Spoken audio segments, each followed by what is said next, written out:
नमस्कार, आप देख रहे हैं द न्यूज वर्ल्ड और मैं हूं आपके साथ पूजा।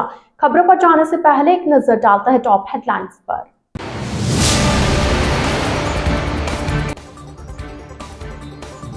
राष्ट्रीय मतदाता दिवस, युवाओं पर देश को विकसित करने की जिम्मेदारी, मोदी।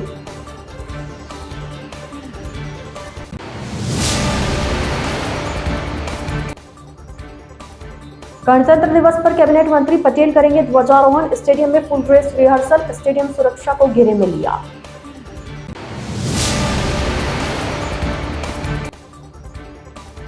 राष्ट्रीय मतदाता दिवस मनाया, निष्पक्ष मतदान की शपथ दिलाई।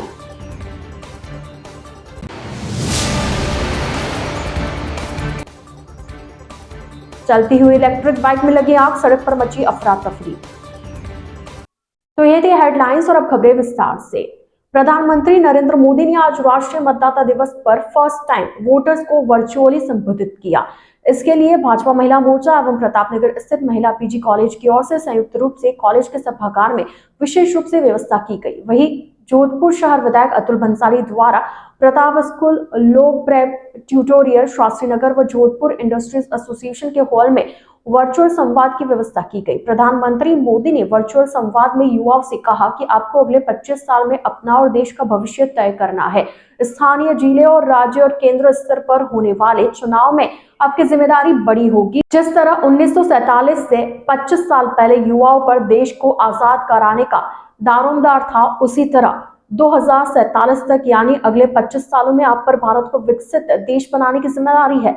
आज के भारत में आपका नाम स्वर्ण अक्षरों में कैसा लिखा जाए, ये आपको तय करना है। हमारी गति, दिशा, अप्रोच कैसी होगी, ये आप तय करेंगे।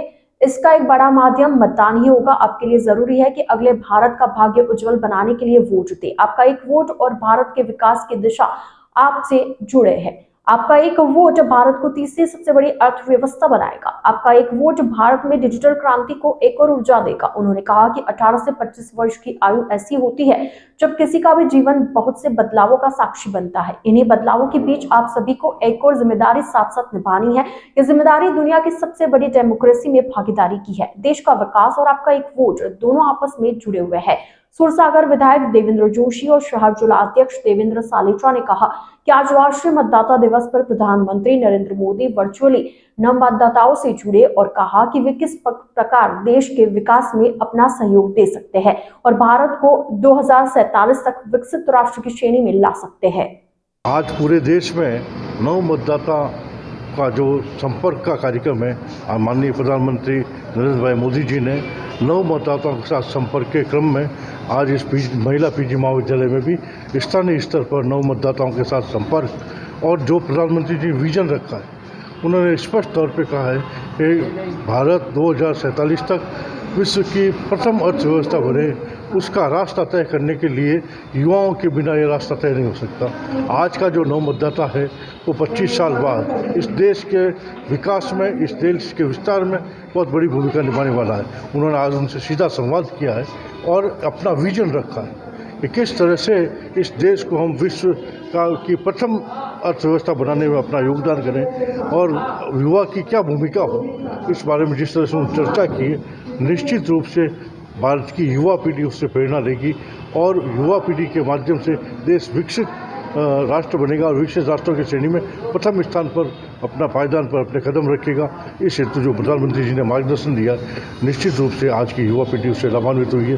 तो माननीय प्रधानमंत्री जी का हार्दिक अभिनंदन करता हूँ, स्वागत करता हूँ। विभिन्न नवाचारों के माध्यम से जिस तरह से वो आम जनता के साथ जुड़ते हैं, चाहे युवा वर्ग हो, चाहे किसान वर्ग हो, चाहे मजदूर वर्ग हो, चाहे अंतिम पंक्ति में खड़ा व्यक्ति हो, जिस तरह से उन्होंने विकसित भारत संकल्प यात्रा के माध्यम से देश को विकसित राष्ट्रों की श्रेणी में खड़ा करना है, गरीबी उन्मूलन करनी है, तो खाली वादे नहीं किए, उसकी कार्य योजना पेश की और सभी विभागों को ये निर्देश दिया कि आपको स्वयं जाकर ऐसे चिन्हित व्यक्तियों को उनका चयन करके जो समाज की अंतिम पंक्ति में खड़ा है, उसका विकास करने के लिए विभिन्न विभाग स्वयं प्रयास करें, जनप्रतिनिधियों के माध्यम से प्रयास हो और उस प्रयास को लेकर जो कार्यक्रम वो देते हैं, ये पूरे देश में एक नवाचार है। मैं उनका अभिनंदन करता हूँ, स्वागत करता हूँ।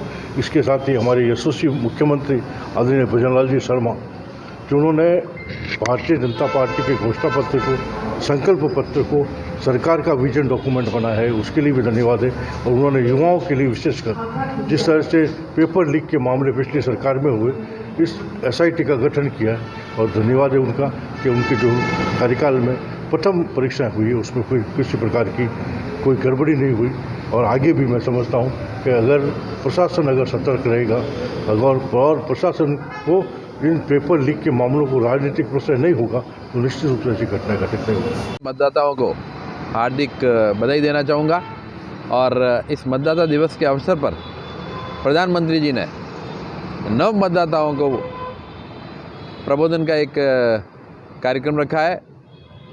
इस प्रबोधन के कार्यक्रम में नव मतदाताओं को मत की कीमत क्या होती है और एक मत जो आप अपना दे रहे हैं, अगर आपने सोच समझ के उसको सही मत दिया, अगर सही व्यक्ति को मत दिया, सही सरकार बनाने के लिए मत दिया, तो देश के लिए वह कितना उपयोगी होता है, उसके बारे में आदरणीय प्रधानमंत्री जी आज एक प्रबोधन नए हमारे युवा मतदाताओं के साथ में कर रहे हैं। और पूरे जोधपुर शहर में 4-5 जगह अलग अलग जगहों पर इस तरह के ये कार्यक्रम हो रहे हैं। और इस कार्यक्रम में मैं समझता हूँ आज पूरे भारतवर्ष में करोड़ों मतदाता इस कार्यक्रम में जुड़ेंगे और इस कार्यक्रम के द्वारा मत की महत्ता को समझ पाएंगे। जोधपुर में गणतंत्र दिवस शुक्रवार को धूमधाम से मनाया जाएगा। जिला स्तरीय मुख्य समारोह श्री उमेद राजकीय स्टेडियम में आयोजित होगा।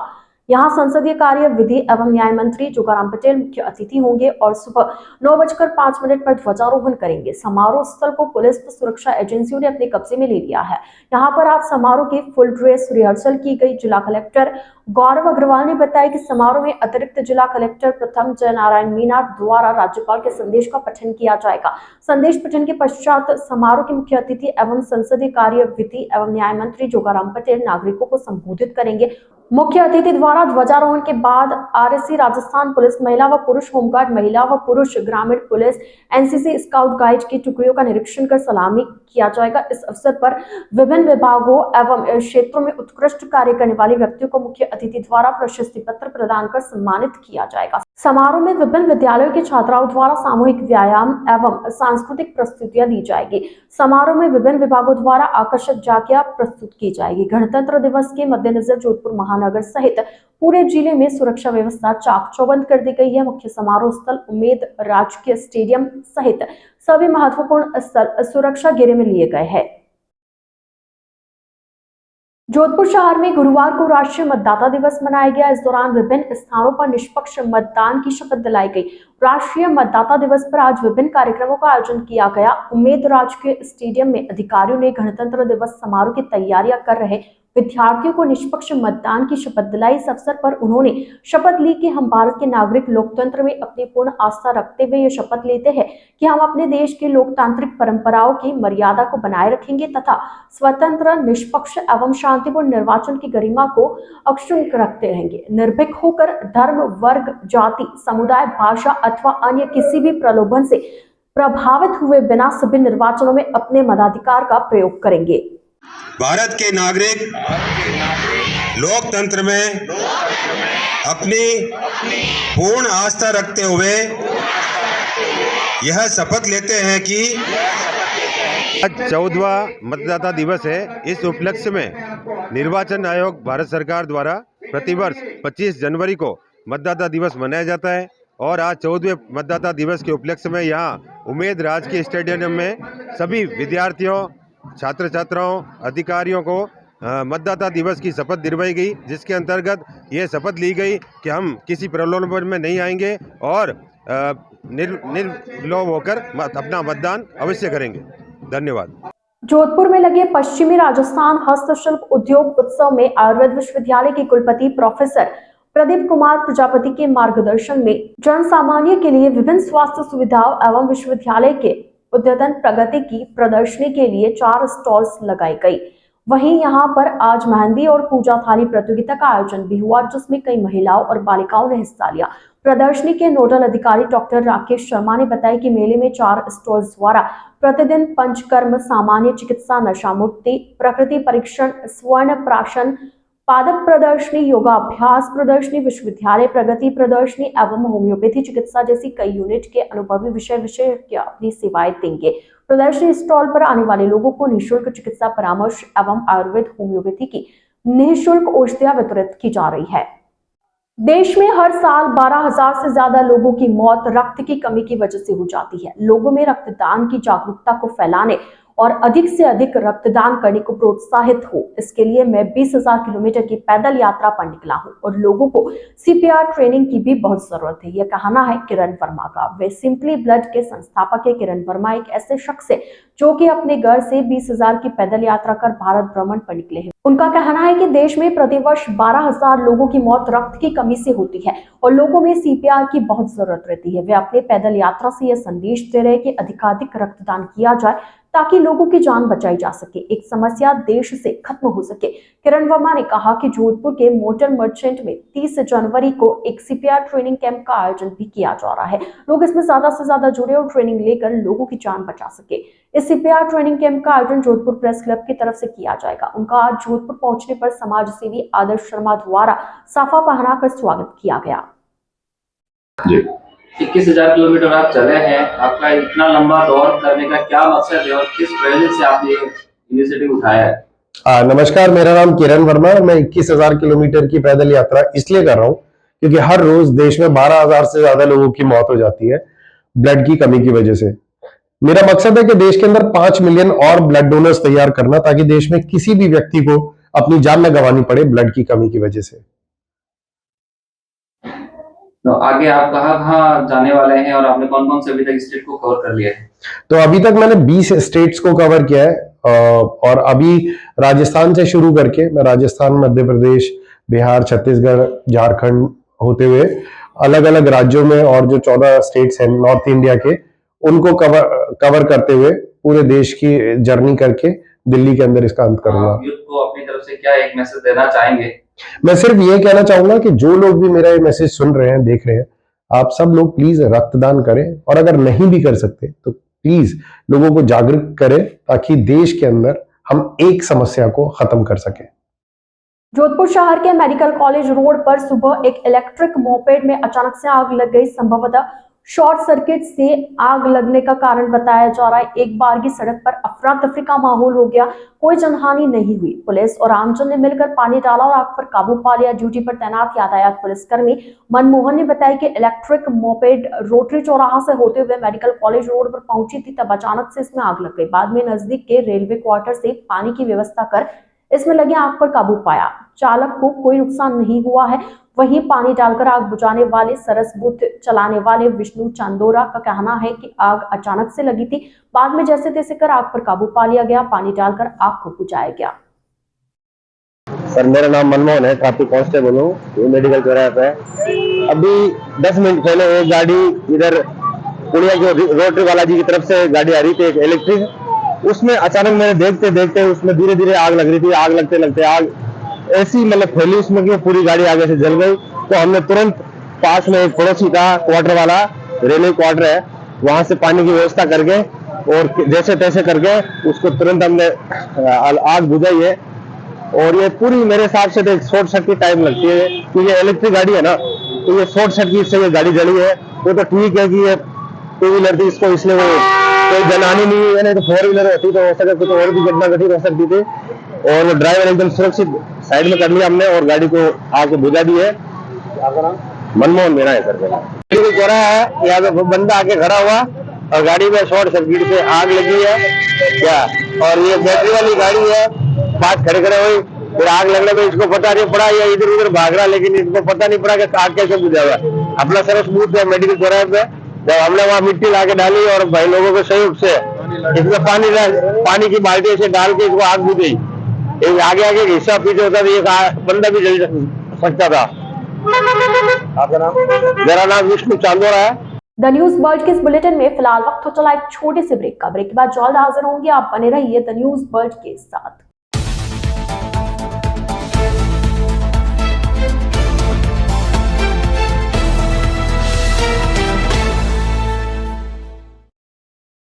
ब्रेक के बाद आपका स्वागत है। जोधपुर शहर के सालावास रेलवे स्टेशन के सामने मकान में रात 1 बजे चोरी हो गई। परिवार के लोग घर में ही थे। चोरों ने बुजुर्ग दंपति का कमरा बाहर से बंद कर दिया और पास वाले कमरे से सोना चांदी और नकदी ले गए। आज सुबह घर में जाग होने पर चोरी का पता लगा। इस बारे में अब विवेक विहार थाने में मामला दर्ज करवाया गया है। सालावास रेलवे स्टेशन के सामने इंडियन ऑयल पेट्रोल पंप के पीछे रहने वाले कैलाश पुत्र मिठालाल सांखला की तरफ से रिपोर्ट दी गई। इसमें बताया कि वह गुरुवार की रात को किसी काम से बाहर गया हुआ था। घर पर उसकी पत्नी, बच्चे और माता पिता थे। रात 1 बजे के आसपास चोर घर में घुसे। चोरों ने उसके माता पिता के कमरे को बाहर से बंद कर दिया। उसकी पत्नी, बच्चे ऊपर के कमरे में सो रहे थे। आज सुबह जाग होने पर पता लगा कि माता पिता के पास वाले कमरे में चोरों ने सेंध लगाई है। कमरे में रखी अलमारी, बक्सों से सामान को बाहर निकाल कर फेंक दिया और वहां से 1.5 तोला सोने की चेन, अंगूठी तथा नाक की फीनी, 5 नग, आधा किलो चांदी के आइटम और 5,000 रुपए चोरी कर ले गए। सूचना पर सुबह विवेक विहार पुलिस मौके पर पहुंची और मौका मुआयना किया। पुलिस ने मामला दर्ज कर अब चोरों की तलाश शुरू कर दी है। ग्रीष्मकालीन में प्रस्तावित इंदिरा गांधी नहरबंदी के मद्देनजर जल भंडारण तथा फिल्टर प्लांट, पंप हाउस, पाइपलाइनों के अति आवश्यक रखरखाव व सफाई के लिए 27 जनवरी को जोधपुर शहर के समस्त फिल्टर हाउस से सभी क्षेत्रों में जलापूर्ति बंद रहेगी। जन स्वास्थ्य अभियांत्रिकी विभाग के अधीक्षण अभियंता जगदीश चंद्र व्यास ने बताया कि जोधपुर शहर के कायलाना, चौपासी व सुरपुरा फिल्टर हाउस से संबंधित सभी क्षेत्रों में 27 जनवरी को होने वाली जलापूर्ति 28 जनवरी को तथा 28 जनवरी को होने वाली जलापूर्ति 29 जनवरी को की जाएगी। जालामंड एवं तख्त सागर फिल्टर हाउस से जुड़े क्षेत्र, सरस्वती नगर एवं कुडी भक्तासनी हाउसिंग बोर्ड के विभिन्न सेक्टरों एवं पाल बाईपास शिवग्राम के आसपास क्षेत्र में 27 जनवरी को सुबह 10 बजे तक की जाने वाली जलापूर्ति सामान्य रूप से होगी तथा इन क्षेत्रों में 28 जनवरी को की जाने वाली जलापूर्ति 29 जनवरी को एवं 29 जनवरी को की जाने वाली जलापूर्ति 30 जनवरी को होगी। कानौड़ में राष्ट्रीय मतदाता दिवस गुरुवार को प्रधानमंत्री नरेंद्र मोदी ने भाजयुमो द्वारा चलाए गए राष्ट्रव्यापी नमो नव मतदाता अभियान के तहत देश भर के नव मतदाताओं से लाइव संवाद किया। 5वां युवा मोर्चा मंडल कानौड़ के तत्वावधान में पंडित उदय जैन महाविद्यालय में भी इस कार्यक्रम का आयोजन किया गया। कार्यक्रम की अध्यक्षता भाजयुमो अध्यक्ष धर्मेंद्र जारोली ने की तथा कार्यक्रम के मुख्य अतिथि भाजपा मंडल अध्यक्ष अनूप श्रीमाली व मुख्य वक्ता भाजयुमो के पूर्व जिला प्रभारी व मंडल महामंत्री दिनेश जोशी थे। विशिष्ट अतिथि पूर्व मंडल अध्यक्ष गिरधारी सोनी, मंडल उपाध्यक्ष रंजीत सिंह सारंग देवोत, भक्त प्रहलाद चौबीसा, पार्षद लक्ष्मीलाल ओड, लोकेश पुरोहित, पवन व्यास, धर्मवीर व्यास थे। प्रधानमंत्री मोदी के लाइव प्रसारण से पूर्व आयोजित कार्यक्रम में मुख्य वक्ता युवा मोर्चा के पूर्व जिला प्रभारी व मंडल महामंत्री दिनेश जोशी ने युवा नव मतदाताओं को संबोधित करते हुए उन्हें लोकतंत्र व भारत का भाग्य विधाता कहा। जोशी ने राष्ट्रीय मतदाता दिवस, मतदान तथा लोकतंत्र में अपने मत के उपयोग के संदर्भ में नव मतदाताओं की भूमिका विषय पर युवाओं को राष्ट्र हित में मतदान करने का आग्रह किया। कार्यक्रम का संचालन IT सेल सह जिला संयोजक शुभम अलावत ने किया। इस अवसर पर युवा मोर्चा के पूर्व महामंत्री प्रताप सिंह राव, मंडल मंत्री रमेश भोजावत, राजकुमार सुथार, ललित वैष्णव, राजकुमार सहलोत सहित महाविद्यालय छात्र छात्रा सहित सैकड़ों युवा नव मतदाता उपस्थित रहे।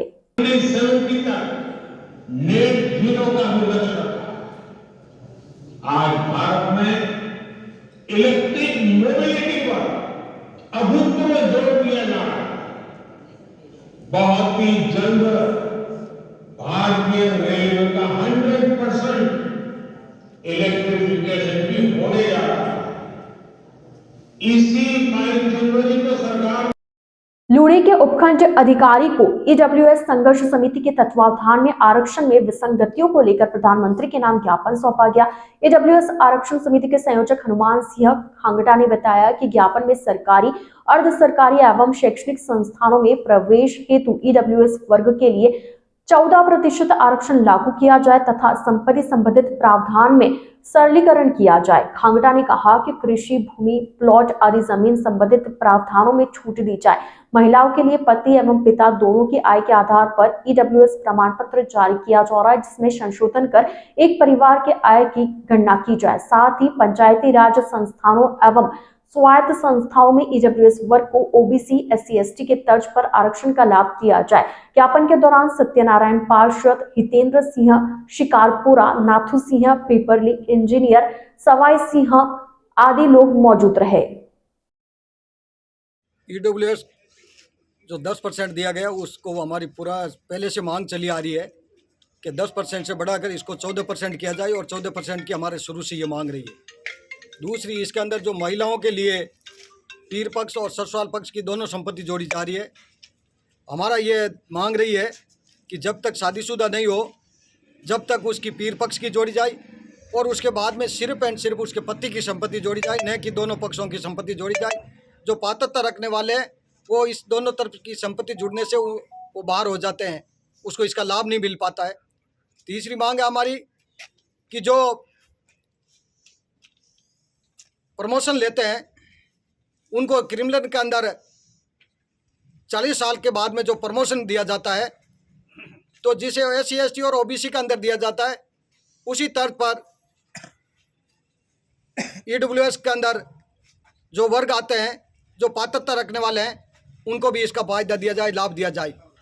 और जिस प्रकार से राजस्थान सरकार के अंदर जो संपत्ति संबंधी बाधाएं हैं उनको दूर किया गया और उसका सरलीकरण किया गया, उसी तर्ज पर पूरे हिंदुस्तान के अंदर, पूरे भारत के अंदर उसका सरलीकरण किया जाए और जो संपत्ति संबंधी जो शर्तें हैं उसको तुरंत प्रभाव से विलोपित किया जाए। हमारी ये मांगे हैं। ये हम आज SDM साहब के माध्यम से माननीय प्रधानमंत्री जी नरेंद्र जी मोदी साहब को भिजवा रहे हैं ज्ञापन के माध्यम से कि इनको तुरंत प्रभाव से हमारी ये मांगे हैं पूरी की जाए और इसका समाधान किया जाए, जिससे EWS के वर्ग को ज़्यादा से ज़्यादा इसका लाभ मिल सके। धन्यवाद। जाति से आते हैं हमारा वर्ग, वो भारत सरकार से मांग कर रहा है कि उसको 10% से बढ़ाकर 14% किया जाए और जो उसमें नौकरियों में जो ये इन्होंने शर्तें लागू की है वो शर्तों को समाप्त किया जाए। जैसे दूसरे वर्ग को आरक्षण दिया हुआ है वैसे ही हमें भी दिया जाए। यही हमारी मांग है। यदि हमारी ये मांग नहीं मानी गई तो हम बहुत बड़ा आंदोलन करेंगे। तो ज़मीन की बाधा डाली गई है, वो जो दिल्ली और लूणी में बराबर नहीं है, वो जो सब समान की जाए। 5 बीघा वाला प्रावधान 5 बीघा जो ज़मीन का प्रावधान है उसको हटाया जाए और जो उम्र की छूट है वो जैसी ST है OBC में रखी जाए, वही इसी संस्था में रखी जाए। लूणी कस्बे के राजकीय उच्च माध्यमिक विद्यालय परिसर में 14वें राष्ट्रीय मतदाता दिवस पर निर्वाचन संबंधित उत्कृष्ट कार्य करने पर 15 BLO को सम्मानित किया गया। स्थानीय विद्यालय के प्रधानाचार्य जयदेव चारण ने बताया कि उपखंड अधिकारी पुखराज कांसोटिया के मुख्य आतिथ्य में BLO भंवरी देवी, नरेंद्र राठौड़, पूनाराम, घेवर राम चौधरी, बप्पाराम, रामनिवास शर्मा को स्मृति चिन्ह और प्रशस्ति पत्र देकर सम्मानित किया गया। समारोह में 10 नव मतदाताओं के बैच लगाकर स्वागत किया गया। इस मौके पर तहसीलदार जगदीश बिश्नोई, विकास अधिकारी सुखराम बिश्नोई, सरपंच प्रतिनिधि बानाराम बिश्नोई सहित विद्यालय स्टाफ मौजूद रहा। विकसित भारत संकल्प यात्रा के तहत लक्ष्मणगढ़ शहर में गुरुवार को शहर के जवाहरलाल नेहरू स्टेडियम एवं मुरारका बस स्टैंड पर कैंप आयोजित किए गए। शिविर में उज्ज्वला गैस योजना के तहत कनेक्शन सहित केंद्र सरकार की कल्याणकारी योजनाओं का आमजन को लाभ पहुंचाया गया। SDM राजेश कुमार मीणा ने बताया कि विकसित भारत संकल्प यात्रा में उपखंड के करीब 35 ग्राम पंचायतों में इसका लाभ पहुंचाया जा चुका है एवं आयोजित शिविरों में केंद्र सरकार की योजनाओं के बारे में आमजन को जानकारी दी जा रही है, जिससे कि वह ज्यादा से ज्यादा उनका लाभ उठा सके। उन्होंने कहा कि विकसित भारत संकल्प यात्रा के तहत जरूरतमंद लोगों को जो पात्र है उनको केंद्र सरकार की योजनाओं का लाभ मिल सके, यही हमारा लक्ष्य है। इस मौके पर SDM राजेश कुमार मीणा, यात्रा संयोजक भागीरथ गोदारा, सरकारी विभागों के कर्मचारी, भाजपा जनप्रतिनिधि एवं सैकड़ों की संख्या में शहर के आम नागरिक मौजूद रहे। कार्यक्रम है और आज ही फाइनल कार्यक्रम भी है, तो काफ़ी कुछ अभी भी कुछ लोगों के मन में संशय है कि किस प्रकार का कार्यक्रम है, कैसा कार्यक्रम है, तो काफ़ी इसकी जानकारी कई लोगों को अभी तक नहीं है। तो मेरा उद्देश्य आप लोगों को बताना कि विकसित भारत संकल्प यात्रा के बारे में जानकारी होना प्रत्येक नागरिक का कर्तव्य है और यहाँ पर भी जो समस्त नागरिकों के साथ साथ में जो समस्त हम सभी की सरकारी आदमी के साथ साथ में समस्त जनप्रतिनिधि की ड्यूटी बनती है कि सारी प्रकार की जो स्कीम है यहाँ पर आप नॉलेज लेके जाएं। नॉलेज लेने के बाद में सभी को बताएं कि इस प्रकार की गवर्नमेंट की स्कीम वगैरह रहती है जिनका फायदा हर आदमी को मिलना चाहिए। आप लोग फ्लेक्सिबल स्कीम के बारे में जानते हैं, सभी इसके बारे में जानकारी कि फ्लेक्सिबल स्कीम वो होती है जो केंद्र सरकार या राज्य सरकार द्वारा देश की समृद्ध विरासत पर गर्व करेंगे। भारत की एकता को सुदृढ़ करेंगे और देश की रक्षा करने वालों का कन्यादान महादान अभियान के तहत माताजी भक्ति सागर ग्रुप जाबरेश्वर महादेव मंदिर और भामाशाह के सहयोग से बहसारा व जरूरतमंद कन्याओं का मायरा व शगुन समारोह का 2 दिवसीय कार्यक्रम 27 व 28 जनवरी को आयोजित होने जा रहा है। कार्यक्रम के बैनर का जाबरेश्वर महादेव मंदिर में विमोचन किया गया और आयोजन के प्रथम चरण में महिलाओं ने मूंग हाथ में लेकर मंगल गीत गाए। आयोजन समिति के संरक्षक प्रेम संतोष राठी ने बताया कि 108 कन्याओं का लक्ष्य रखते हुए अब तक 97 कन्याओं को शगुन दे चुके हैं और इस बार 13 कन्याओं के शगुन के साथ 110 कन्याओं का मायरा व शगुन कार्यक्रम आयोजित हो जाएगा। समिति की ओर से आयोजित 2 दिवसीय कार्यक्रम के तहत 27 जनवरी को गोल बिल्डिंग स्थित जाबरेश्वर महादेव मंदिर में हल्दी रस्म व महिला संगीत का आयोजन होगा। अगले दिन 28 जनवरी को सरदारपुरा सत्संग भवन में दोपहर 1 बजे से आयोजित कार्यक्रम में अयोध्या से प्रभु श्री राम, लक्ष्मण, जानकी व राम भक्त हनुमान इस आयोजन में पधार कर कन्याओं को आशीर्वाद देकर मायरा भरेंगे और शगुन भेंट करेंगे। इस आयोजन में प्रधान संरक्षक गीता माछर, प्रधान कार्यकर्ता गोपी धूत, ललिता वर्मा, निर्मल राठी, माताजी भक्ति सागर ग्रुप की अध्यक्ष मीना परिहार, सचिव इंदिरा सोनी, भामाशाह, सत्यनारायण धूत, दिनेश चांडक, गिरधर, सुधा भूतड़ा, आनंद ठाकर, मुन्नी भाटी, सरिता भंडारी सहित दानदाताओं व आयोजन समिति के कार्यकर्ताओं का विशेष सहयोग रहा।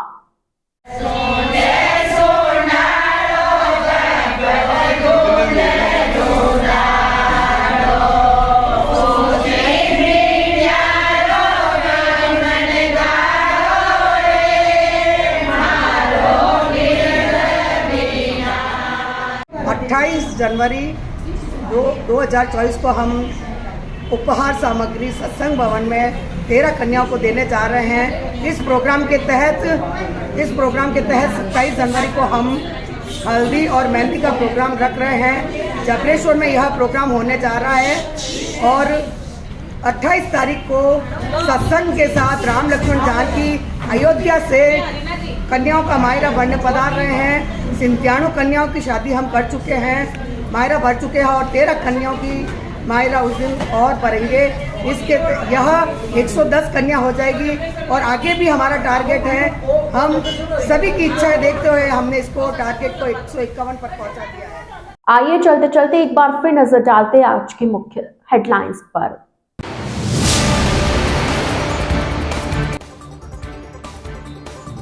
राष्ट्रीय मतदाता दिवस, युवाओं पर देश को विकसित करने की जिम्मेदारी, मोदी।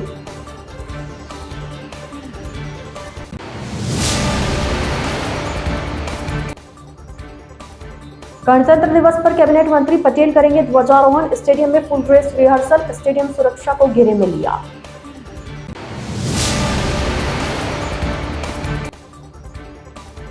राष्ट्रीय मतदाता दिवस मनाया, निष्पक्ष मतदान की शपथ दिलाई।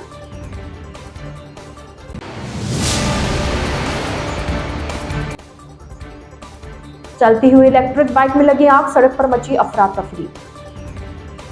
तो द न्यूज वर्ल्ड के इस बुलेटिन में फिलहाल के लिए इतना ही। अब दीजिए इजाजत पूजा को और आप बने रहिए द न्यूज वर्ल्ड के साथ।